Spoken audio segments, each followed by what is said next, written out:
പാലക്കാട് ഇന്ന് വെറും ഒരു ജില്ലയല്ല, അതൊരു യുദ്ധഭൂമിയാണ്.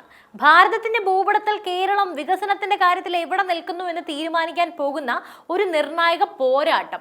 വടക്കന്തറയിൽ UDF സ്ഥാനാർത്ഥി രമേശ് പിഷാരടിയെ BJP പ്രവർത്തകർ തടഞ്ഞു എന്ന പേരിൽ ഇപ്പോൾ പാലക്കാടൻ മണ്ണിൽ ഒട്ടാകെ വലിയൊരു വിക്ടിം കാർഡ് കളിക്കുകയാണ് കോൺഗ്രസ്, അല്ലെ?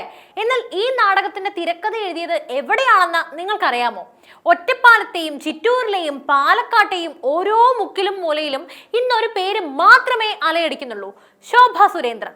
ആ പേര് കേൾക്കുമ്പോൾ പിണറായി വിജയന്റെയും VD സതീശന്റെയും ഉറക്കം നഷ്ടപ്പെടുന്നത് എന്തുകൊണ്ടാണ്?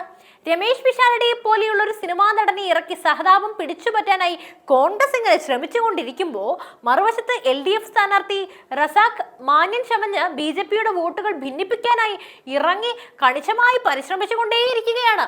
ഇതൊരു ത്രികോണ മത്സരമല്ല, ഇത് രണ്ട് പഴയ ശത്രുക്കൾ ഒരു പുതിയ എതിരാളിയെ തോൽപ്പിക്കാൻ കൈകോർക്കുന്ന ഒരു അവിശുദ്ധ രാഷ്ട്രീയത്തിന്റെ നേർചിത്രമാണ്. ഇത് ആദ്യത്തെ കാഴ്ചയല്ല കേരളത്തിൽ. പിഷാരടിയുടെ തമാശകൾക്കും റസാഖിന്റെ കാപട്യങ്ങൾക്കുമിടയിൽ പാലക്കാടിന്റെ മണ്ണ് ആർക്കൊപ്പം നിൽക്കും? ഭാരതത്തിന്റെ വികസന നായകൻ നരേന്ദ്രമോദിയുടെ കരുത്തുറ്റ കൈകൾ പാലക്കാടിനെ രക്ഷിച്ചിരിക്കും. എന്തായാലും ഈ വീഡിയോയിൽ നമ്മൾ ചർച്ച ചെയ്യുന്നത് പാലക്കാട്ടെ ആ അടിയൊഴുക്കുകളെ കുറിച്ചും കള്ളത്തരങ്ങളെ കുറിച്ചുമാണ്. ഒരൊറ്റ സെക്കൻഡ് പോലും സ്കിപ്പ് ചെയ്യാതെ കാണുക. പാലക്കാട്ടെ വടക്കന്തറയിൽ രമേശ് പിഷാരടിയുടെ വാഹനത്തിന്റെ താക്കോൽ ഊരിയെടുത്തു എന്നൊരു വാർത്ത വരുന്നു. ഉടനെ കോൺഗ്രസിന്റെ സൈബർ വിങ്ങും മുഖ്യധാരാ മാധ്യമങ്ങളും അതൊരു വലിയ BJP അക്രമമായി ആഘോഷിക്കുകയാണ്. BJP വന്നാൽ ഇതാണ് അവസ്ഥ എന്ന്. എന്നാൽ ബുദ്ധിയുള്ള ആർക്കും മനസ്സിലാകുന്ന ഒരു കാര്യമുണ്ട്.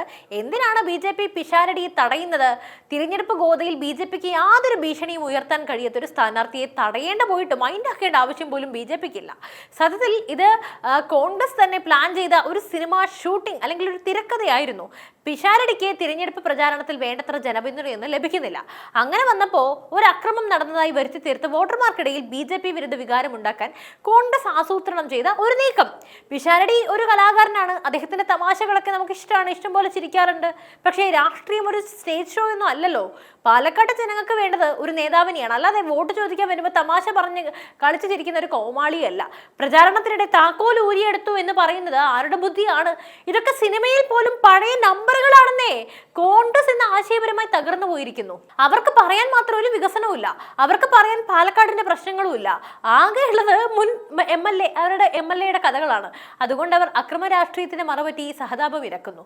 ഈ സംഭവത്തിന് പിന്നാലെ കോൺഗ്രസ് പാലക്കാട് നഗരത്തിൽ പന്തം കൊളുത്തി പ്രകടനം നടത്തി. എന്തിനായിരുന്നു അത്? സഹിഷ്ണുതയില്ലായ്മ എന്ന പേരിൽ BJPയെ മുദ്രകുത്താൻ.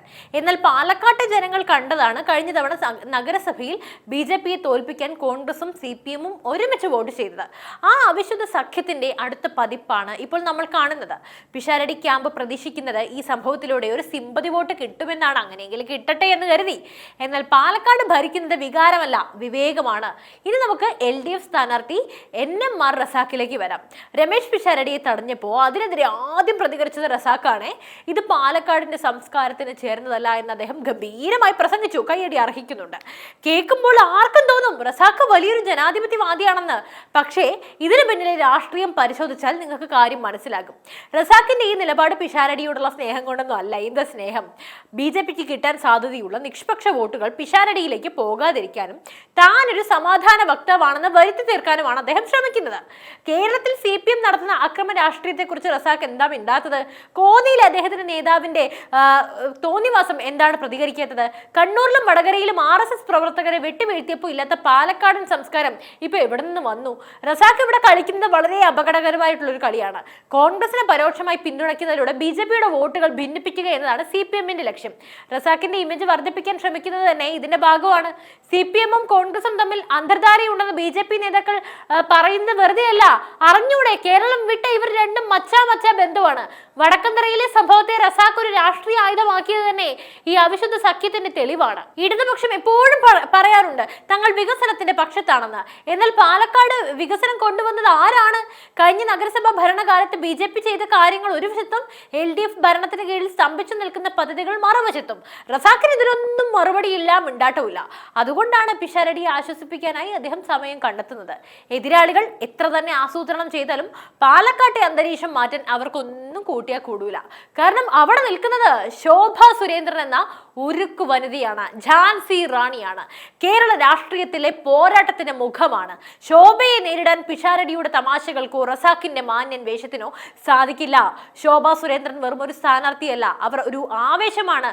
പാലക്കാട് നഗരസഭയിലെ BJPയുടെ കരുത്തുറ്റ വോട്ട് ബാങ്ക് ശോഭയുടെ വ്യക്തിപരമായ സ്വാധീനവുമായി ചേരുമ്പോൾ എതിരാളികൾ നിഷ്പ്രഭരാക്കുന്നു. ശോഭയുടെ പ്രചാരണ ജാഥകളിലെ പങ്കാളിത്തം അത് കണ്ടാൽ തന്നെ മനസ്സിലാക്കാം പാലക്കാട് ആരെയാണ് ആഗ്രഹിക്കുന്നതെന്ന്. എന്തുകൊണ്ട് ശോഭ? അധികാരത്തിന് മുന്നിൽ മുട്ടുമടക്കാത്ത നേതാവാണ് ശോഭ. അവർക്ക് ജനങ്ങളുടെ പ്രശ്നങ്ങൾ അറിയാം. കേന്ദ്ര സർക്കാരിന്റെ പദ്ധതികൾ നേരിട്ട് പാലക്കാട്ടേക്ക് എത്തിക്കാൻ ശോഭയ്ക്ക് സാധിക്കും. കോൺഗ്രസിനും CPM-നും ഇല്ലാത്ത ഒന്നാണ് ശോഭയ്ക്കുള്ളത്, ഒരു വ്യക്തമായ മാസ്റ്റർ പ്ലാൻ, തന്റെ ഇടം, ബുദ്ധി, അതുപോലെ തന്നെ കോമൺ സെൻസ്, മാന്യത എല്ലാം ഉണ്ട്. വടക്കന്തറയിലെ സംഭവം ശോഭയുടെ വോട്ടുകൾ കുറയ്ക്കാൻ ചിലർ നടത്തിയ പാരയാണെന്ന് സംശയിക്കുന്നവരുണ്ട്. പാർട്ടിക്കുള്ളിൽ തന്നെയുള്ള ചിലർ ശോഭയുടെ വളർച്ചയിൽ അസ്വസ്ഥരാണെന്ന ആരോപണം ഉയർത്താൻ കോൺഗ്രസ് നല്ലോണം ശ്രമിക്കുന്നുണ്ട്. എന്നാൽ സത്യത്തിൽ BJP പ്രവർത്തകർ ഒന്നടങ്കം ശോഭയ്ക്കായി രംഗത്തുണ്ട്. ശോഭയുടെ വിജയം BJPയുടെ വിജയമല്ല, അത് പാലക്കാടിന്റെ മോചനമാണ്. ഇടതും വലതും മാറി മാറി ഭരിച്ച് മുരടിപ്പിച്ച ഈ മണ്ഡലത്തിന് പുതിയൊരു ഊർജ്ജം നൽകാൻ ശോഭയ്ക്ക് മാത്രമേ സാധിക്കൂ. നമുക്ക് കുറച്ച് ഗൗരവകരമായ കാര്യങ്ങൾ കൂടി സംസാരിക്കാം. ഇന്ന് ഇന്ത്യ എവിടെ എത്തി നിൽക്കുന്നു? ലോകത്തെ 5ാമത്തെ വലിയ സാമ്പത്തിക ശക്തിയായി ഇന്ത്യ മാറി. നരേന്ദ്രമോദിയുടെ നേതൃത്വത്തിൽ ഭാരതം കുതിക്കുകയാണ്. എന്നാൽ ഈ കുതിപ്പിൽ കേരളം എവിടെയാണ്? ഇടതും വലതും ചേർന്ന് കേരളത്തെ ഒരു സമരഭൂമിയാക്കി മാറ്റി. പാലക്കാട് ജില്ലയെ സംബന്ധിച്ചിടത്തോളം വലിയ സാധ്യതകളാണുള്ളത്. തമിഴ്നാടുമായി അതിർത്തി പങ്കിടുന്ന ഈ മണ്ഡലം വ്യാവസായിക ഇടനാഴിയായി മാറേണ്ടതാണ്. എന്നാൽ നടന്ന കഴിഞ്ഞ വർഷങ്ങളിൽ ഇവിടെ നടന്നത് എന്താണ്?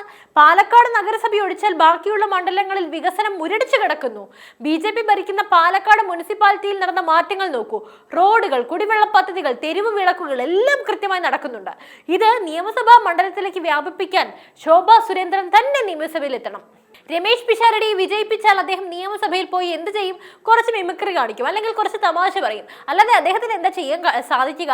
കോൺഗ്രസിന്റെ രാഷ്ട്രീയത്തിന് ഇന്ന് യാതൊരു പ്രസക്തിയുമില്ല. അവർക്ക് കേന്ദ്രത്തിൽ അധികാരമില്ല, കേരളത്തിൽ ഭരണമില്ല. പിന്നെ എങ്ങനെ അവർക്ക് വികസനം കൊണ്ടുവരാൻ സാധിക്കും? LDF ആകട്ടെ, LDF സ്ഥാനാർത്ഥി റസാഖിന്റെ കാര്യം പറയുകയേ വേണ്ട.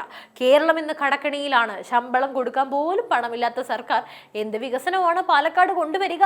നിങ്ങൾ തന്നെ ചിന്തിക്കൂ. കേന്ദ്ര സർക്കാരിന്റെ പദ്ധതികൾ തടയുക എന്നല്ലാതെ മറ്റൊരു പണി ഇവർക്ക് അറിയില്ല. അമൃത് ഭാരത് സ്റ്റേഷൻ പദ്ധതി പ്രകാരം പാലക്കാട് ജംഗ്ഷൻ റെയിൽവേ സ്റ്റേഷൻ ലോക നിലവാരത്തിലേക്ക് ഉയരുമ്പോൾ അതിന്റെ ക്രെഡിറ്റും അടിച്ചു മാറ്റാനായി അവർ കാത്തിരിക്കുകയാണ്. പാലക്കാട് ഒരു മാറ്റം ആഗ്രഹിക്കുന്നു. അത് ഭാരതത്തിന്റെ മാറ്റത്തോടൊപ്പം ചേരാനുള്ള ആഗ്രഹമാണ്. ശോഭ സുരേന്ദ്രൻ ജയിക്കുമ്പോൾ അത് നരേന്ദ്രമോദിയുടെ കൈകൾക്ക് കരുത്തു പകരും. പാലക്കാട്ടെ യുവാക്കൾക്ക് തൊഴിൽ വേണമെങ്കിൽ, ഇവിടെ വ്യവസായങ്ങൾ തന്നെ വരണമെങ്കിൽ BJP വിജയിച്ചേ തീരൂ. അതല്ലാതെ മറ്റൊരു മാർഗമില്ല. പാലക്കാട് ഒരു കത്രികപ്പൂട്ട് മത്സരമാണ് നടക്കുന്നത് എന്നൊക്കെ മാധ്യമങ്ങൾ പറയുന്നു. പക്ഷേ സത്യത്തിൽ ഇതൊരു അവിശുദ്ധ സഖ്യമാണ്. ശോഭ സുരേന്ദ്രനെ തോൽപ്പിക്കാനായി കോൺഗ്രസും CPM-ഉം കൈകോർക്കുന്ന കാഴ്ച. വടക്കന്തറയിലെ സംഭവം ഇതിന്റെ ചെറിയൊരു ഉദാഹരണം മാത്രമാണ്. പിഷാരടിയെ തടഞ്ഞു എന്ന കള്ളം പ്രചരിപ്പിക്കാൻ കോൺഗ്രസിന് റസാഖിന്റെ പിന്തുണ ലഭിച്ചത് എങ്ങനെയെന്ന് ചിന്തിച്ചു മാത്രം നോക്കിയാൽ മതി. CPM-ന് അറിയാം തങ്ങൾക്ക് ജയിക്കാൻ കഴിയില്ല എന്ന്. അതുകൊണ്ട് അവർ കോൺഗ്രസിനെ ജയിപ്പിക്കാനായി സഹായിക്കുന്നു. കോൺഗ്രസ് വിചാരിക്കുന്നത് BJPയുടെ വോട്ടുകൾ കുറച്ചാൽ അങ്ങനെ ജയിക്കാമെന്നാണ്. എന്നാൽ ഇവരുടെ ഈ കളികളെല്ലാം ജനങ്ങൾ തിരിച്ചറിഞ്ഞു കഴിഞ്ഞു. പാലക്കാട്ടെ ഓരോ വോട്ടും ഇന്ന് BJPക്കൊപ്പമാണ്, ശോഭയ്ക്കൊപ്പമാണ്. അതുകൊണ്ട് ആ കാര്യത്തിൽ യാതൊരു തർക്കവുമില്ല. അവരെന്തെങ്കിലും കള്ളം കാണിക്കട്ടെ, പക്ഷെ ജനങ്ങൾക്കറിയാം ആര് വന്നാലാണ് അവർക്ക് വേണ്ടി നിൽക്കുക എന്ന്. എന്നാലും ഈ വിഷയത്തിൽ നിങ്ങളുടെ അഭിപ്രായം എന്താണ്? തീർച്ചയായും നിങ്ങളുടെ അഭിപ്രായങ്ങൾ കമന്റ് ചെയ്യൂ. മറ്റു വാർത്തയും വിഷയമായി വീണ്ടും എത്തും വരെ നന്ദി.